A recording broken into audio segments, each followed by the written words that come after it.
Halo, selamat. Halo. Halo. Hai. Hai.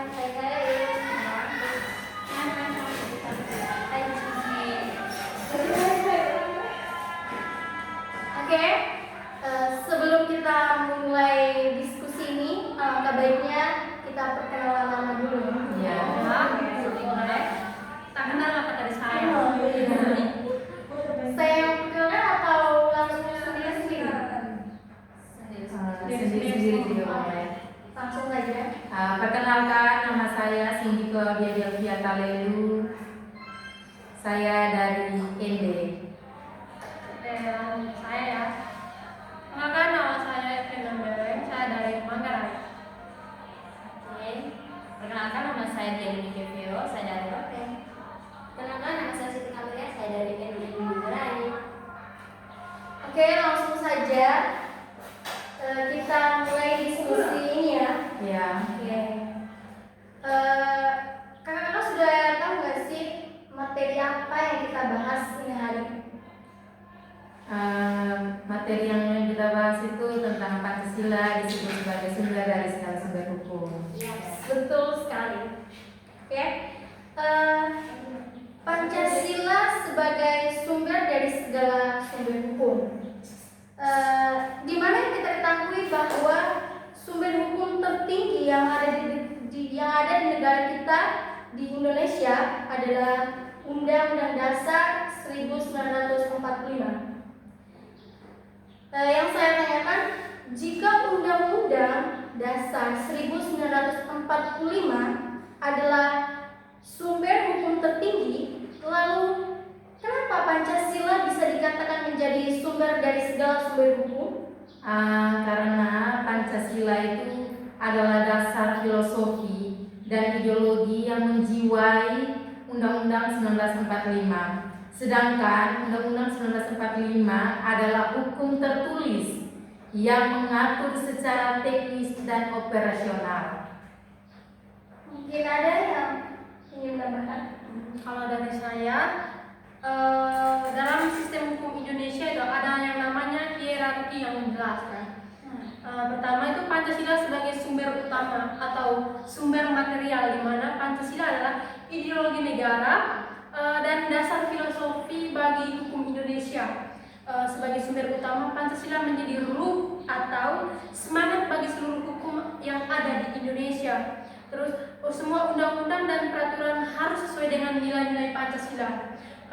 Sedangkan kalau Undang-Undang Dasar tahun 1945, jadi dia itu sebagai sumber formal tertinggi, di mana Undang-Undang 1945 adalah konstitusi yang mengatur struktur negara, hak asiatif warga, dan menjadi dasar bagi pembentukan undang-undang lainnya.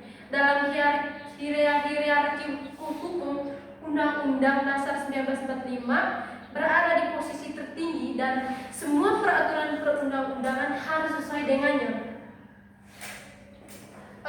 Gambaran sederhananya itu seperti Pancasila itu seperti ideologi atau nilai-nilai dasar negara ya. Sedangkan Undang-Undang Dasar 1945 itu sebagai konstitusi atau aturan formal tertinggi. Sedangkan kalau undang-undang yaitu sebagai aturan yang dibuat berdasarkan Undang-Undang tahun 1945 dan Pancasila. Kakak dia? Kira? Ya. Oke. Sedikit tambahan dari saya, hubungan Pancasila dan Undang-Undang 1945. Pancasila adalah fondasi ideologis dan filosofi yang menjadi pijakan seluruh sistem hukum di Indonesia. Sedangkan Undang-Undang 1945 sebagai penjabaran, sebagai dasar hukum tertinggi yang tertulis memuat pokok-pokok pikiran dan nilai-nilai Pancasila yang kemudian dijabarkan dalam pasal-pasalnya. Mungkin begitu saja yang bisa saya tambahkan. Sedikit tambahan dari saya ya. Ya. Pancasila sebagai sumber dari segala sumber hukum. Yang pertama sebagai fungsi ideologis, di mana Pancasila dirumuskan sebagai dasar negara dalam pembukaan Undang-Undang Dasar tahun 1945. semua hukum di Indonesia diharapkan mencerminkan nilai-nilai Pancasila seperti nilai ketuhanan yang Maha Esa, di mana mengilhami hukum tentang kebebasan beragama. Nilai kedua ini kemanusiaan yang adil dan beradab, di mana mengilhami hukum dan HAM. Yang ketiga itu persatuan Indonesia, di mana mengilhami hukum tentang integrasi nasional.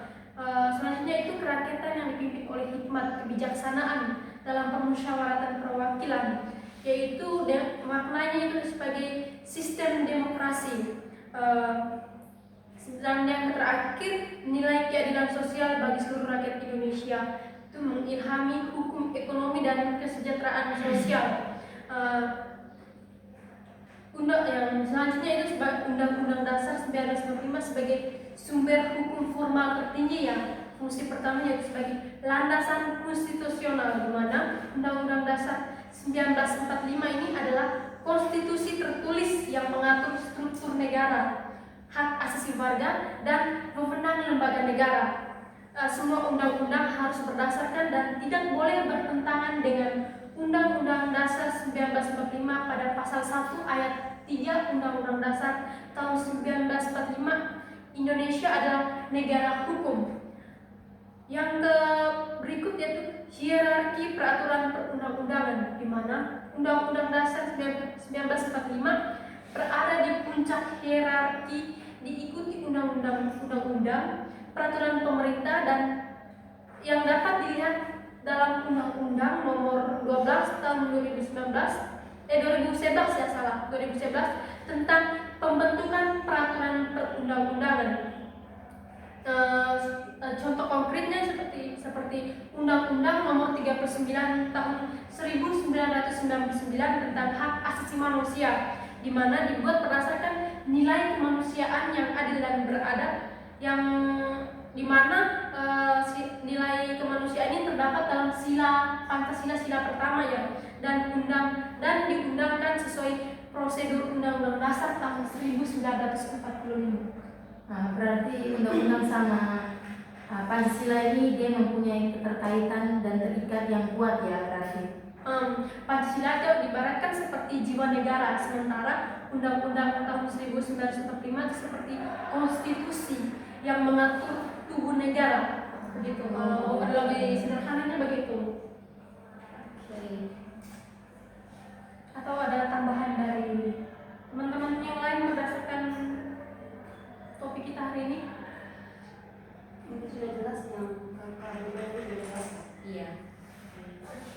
Kesimpulannya berarti Pancasila sebagai landasan filosofi, di mana Pancasila memberikan nilai-nilai dasar yang menjadi pedoman bagi pembuatan hukum.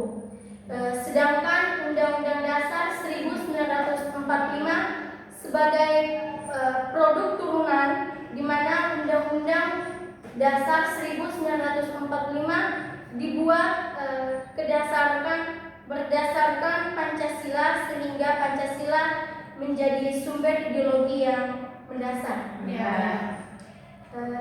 Jadi bukan berarti Pancasila lebih tinggi dari Undang-Undang Dasar 1945 secara hierarkis. Tetapi Pancasila adalah sumber nilai yang menjadi inspirasi dan pedoman bagi Undang-Undang Dasar 1945 dan seluruh peraturan perundang-undangan di Indonesia. Oke. Saya lanjut ke pertanyaan kedua. Ya. Oh berarti ada pertanyaan kedua ya? Ada dong. Seperti yang kita lihat bersama-sama, generasi muda sebagai penerus bangsa memiliki peran yang sangat penting dalam melestarikan dan mengembangkan nilai-nilai Pancasila. Di zaman sekarang, arus globalisasi dan masuknya budaya asing sangat deras, terutama melalui media sosial dan teknologi. Sebagai generasi muda yang hidup di era globalisasi, di mana Anda bisa menentukan batasan yang jelas antara mengapresiasi budaya asing yang positif dan meniru aspek negatif yang bertentangan dengan nilai-nilai Pancasila. Jadi, bagaimana peran pendidikan formal dan informal dapat lebih efektif dalam menanamkan nilai-nilai Pancasila sehingga generasi muda secara sadar menjadikan filter utama saat berinteraksi dengan budaya asing bukan sekedar pengetahuan teoritas akal. Oke? Itu saja. Iya. Bisa langsung jawab. Oke, baik, saya akan menjawab ini ya, yang tadi perlu saya tegaskan ulang ya. Yang tadi itu tentang pendidikan formal dan informal yang dapat lebih efektif ya dalam menanamkan nilai-nilai Pancasila dengan cara mengintegrasikan nilai-nilai tersebut ke dalam pengalaman yang nyata. Bukan sekedar teori kan, ya itu kita melalui pendekatan teman-teman. Pendekatan ini bertujuan agar generasi muda secara sadar menjadikan Pancasila sebagai filter utama saat berinteraksi dengan budaya asing yang sering masuk dalam negara kita. Dalam negara kita ini Indonesia, kita lihat sekarang ini banyak sekali ya anak-anak muda yang sering menerapkannya budaya asing. Betul, banyak sekali. Nah, berarti ada beberapa penerapan yang kita buat, yaitu pertama itu pendidikan formal. Nah, di pendidikan formal ini ada pendekatan, yaitu pendekatan pembelajaran berbasis proyek, yaitu PJBL. Ya, pendekatan ini alih-alih menghafalkan sila-sila, siswa dilibatkan dalam proyek yang nyata, bukan sekedar hanya teori saja atau menghafalkan saja, tapi kita harus bekerja langsung. Berarti kita mengaplikasikan nilai Pancasila itu seperti proyek gotong royong, membersihkan lingkungan, sekolah, sambil berdiskusi tentang persatuan Indonesia. Dan bukan seperti itu, Evelyn, kita juga membuat proyek kewirausahaan sosial yang mengajarkan kerjasama, seperti yang terdapat dalam sila ketiga dan keempat, yaitu keadilan sosial atau proyek lingkungan yang menumbuhkan rasa tanggung jawab terhadap sesama makhluk. Oke, dan yang kedua itu ada beberapa aktivitas, yaitu pembelajaran PJBL yang tadi saya sudah sebutkan awal, itu melibatkan pemecahan masalah dunia teman-teman, membuat nilai-nilai menjadi aplikatif dan bermakna, bukan sekedar hafalan teori saja, tapi lebih bermakna dan lebih dipahami oleh siswa-siswa atau pemuda-pemuda. Yang kedua itu ada integrasi lintas mata pelajaran, yaitu yang pertama itu kita penerapan nilai Pancasila diintegrasikan ke dalam mata pelajaran lain. Jadi bukan hanya sekedar pengalaman yang kita berikan, tapi kita juga memberikannya dalam mata pelajaran dalam sekolah. Berarti seperti mata pelajaran sejarah, fisiologi, IKN, matematika. Itu juga kita terangkan. Oke. Iya. Nah, itu bukan hanya sekedar tidak hanya di pendidikan nasional dan kewarganegaraan saja, misalnya dalam pembelajaran bahasa Indonesia, menganalisis teks dan yang mengangkat isu toleransi dan keadilan dalam sejarah, juga yang seperti disebut oleh Kasih. Kan? Nah, menyoroti perjuangan pahlawan yang mencerminkan persatuan. Kita harus menanamkan itu pada generasi kita atau penerus bangsa ya. Nah, setelah itu ada juga nilai aktivitas nilai-nilainya itu Pancasila menjadi konteks yang melengkap dalam setiap aspek pengetahuan, bukan subjek yang terisolasi. Nah, yang ketiga ini ada keterlibatan dalam kegiatan ekstrakurikuler dan organisasi siswa. Ternyata teman-teman ekstrakurikuler dan organisasi siswa itu sangat berpengaruh teman-teman dalam membangun karakter pemuda, yang lebih baik. Tuh, yang penerapannya juga mengaktifkan kembali proses yang yang lebih mengerti tentang Pancasila ini teman-teman. Dan dari proses belajar dan kedua ini kita coba menerapkan dalam lingkungan sekolah saja. Bukan lingkungan sekolah, tapi kita lebih coba untuk menerapkan dalam lingkungan sekolah. Ini juga bisa mengajarkan musyawarah dan mufakat ya, melalui pengalaman langsung. Dalam organisasi ini kita dibentuk sesuai tadi untuk musyawarah dan dalam ini komunitas dan organisasi ini kan ada kegiatan sosial sama budaya, di mana tadi kegiatan sosialnya itu kita mengajak generasi muda terlibat dalam kegiatan sosial seperti volunteer atau seperti bakti masyarakat bakti masyarakat untuk merasakan langsung gotong royong. Ya. Kalau yang klub budaya itu misalkan kita itu buat klub diskusi atau pertukaran budaya antar siswa, Ya. ajak mereka mempresentasikan nilai Pancasila dalam konteks global. Dan memperkenalkan budaya-budaya mereka ya. Mungkin ada juga yang sampai pertukaran pelajar Iya, seperti yang kita alami sekarang. Ada yang Nah, pelajar dari luar negeri belajar ke negara kita dan negara kita belajar negara lain. Ya, Dan itu kita sudah bisa belajar ya budaya asing. budaya asing, bagaimana kita mengambil nilai positifnya dari Iya, budaya asing. budaya asing. dan ternyata budaya asing ini bukan hanya ada positifnya saja tapi ada juga negatifnya. Iya, banyak sekali pengaruh negatifnya. Iya banyak Apa sekali. saja sih pengaruh negatifnya? Itu yang selalu mencari ini benar sekali teman-teman. Budayanya itu seperti yang kita sering lihat, guna baju, pakaian, Iya. mengikuti tren nasional sekarang. Dan kita kadang meniru Iya, dan kita menggunakan. tanpa kita sadari sudah. Iya. Kalau kita kondisi dulu itu baik atau tidak. Iya. Dan sesuaikan yang budaya kita, konteks kita yang Indonesia ini yang ya teman-teman tahu lah kita itu seperti apa ya budaya Indonesia kita itu. Yang yang lebih keren itu kan gaya-gaya berpakaian ya. Iya. Dimana kita mengikuti gaya budaya asing ya dalam berpakaian. Selain itu juga ada lagi yang contohnya dalam gaya rambut ya, kita mengikuti budaya asing. Padahal itu sudah merusak ya kita punya identitas bangsa. Iya. Dengan gaya rambut, pakaian. Iya. Sekarang itu aja dia bisa. Iya, karena sampai ada yang operasi plastik. Iya, Itu kan Jago yang Lancip, iya. itu tuh salah satu pengaruh negatif ya dari budaya asing ya. Oh kan banyak juga anak muda yang sekarang yang kita kan banyak seperti anak muda yang kulitnya sudah begini tapi mereka di kota dan itu semua dari rumah masa Iya, iya. Itu ya juga Karena mereka sering melihatnya di Iya. media sosial. karena pasti mereka pemikiran ini pasti bagus nih Keren nih. keren nih Kalian mendapatkan itu. iya buat yuk kayak iya soalnya kita kan anak muda kan rasa ingin mencobanya kan sangat kuat pasti itu. Rasa-rasa kita itu tinggi banget. iya walaupun dampaknya sangat buruk sih kalau Tapi kita kita coba dulu ya. Kapan lagi sih? Kapan lagi sih? Gila. bahkan mereka tidak memikirkan buruknya Iya. Dia tidak mungkin tetap mereka yang kayak coba dulu sih keren nih. Maka dari itu ya kita sebagai mahasiswa kita harus memberikan edukasi ya, edukasi kepada teman-teman atau siapapun itu mengenai ini, mengenai bagaimana kita itu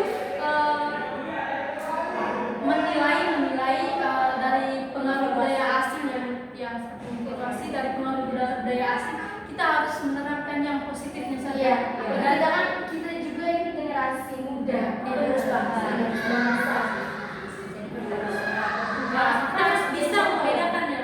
ya makanya kalau sampai saya masuk nih kalian harus bisa menjadi mahasiswa yang bukan hanya menjadi mahasiswa hukum kan Iya. nah itu juga sih ya ini kan sepengetahuan saya kan Iya. tentang pendidikan formal dan informal ini tentang interaksi kurikulum yang relevan atau relevansi konteks seksual mengaitkan nilai Pancasila dengan isu-isu isu-isu kontemporer dan tantangan global. Ya mungkin penjelasan saya hanya itu ya, karena kita kan sudah membahas sama-sama tentang ini tadi ya, Iya. dan kita juga sudah memahami tentang apa pertanyaan dari siapa sih namanya? Andini. Ya, lupa ini namanya kita tampar ya.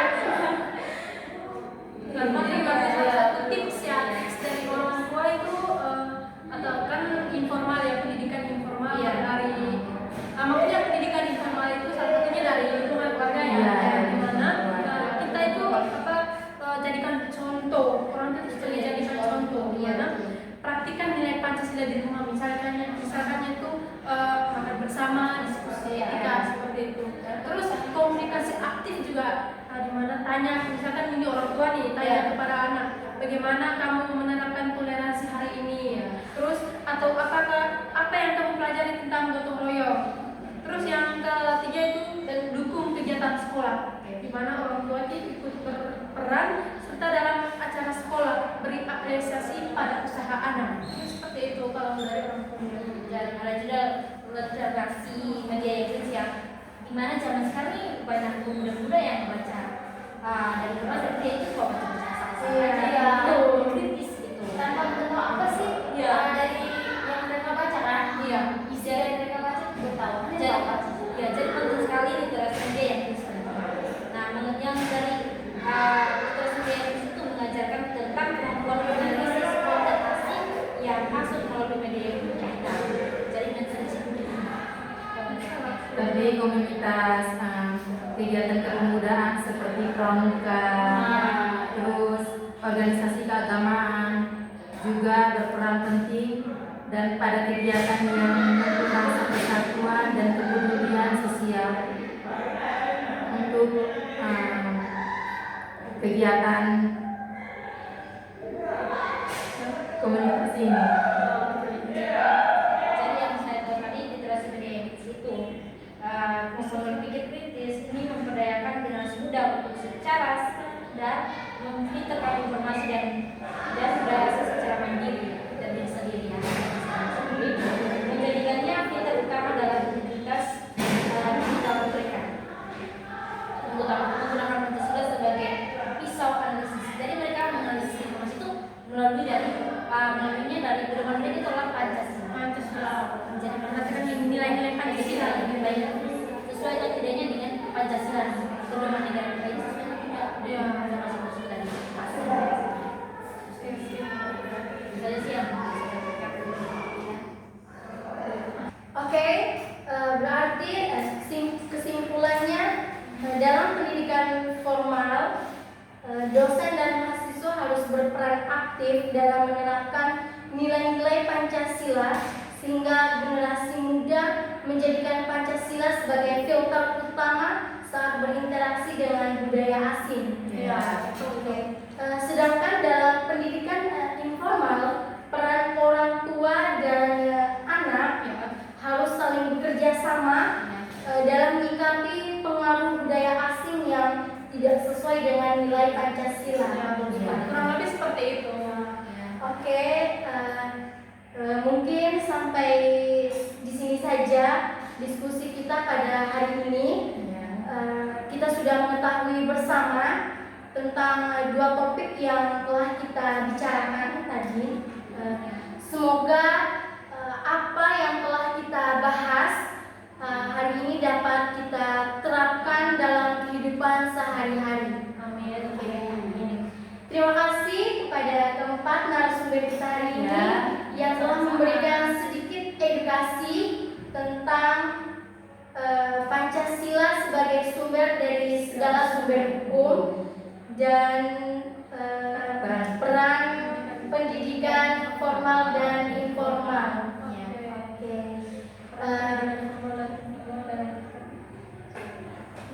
Oke, terima kasih. Sekian. Wassalamualaikum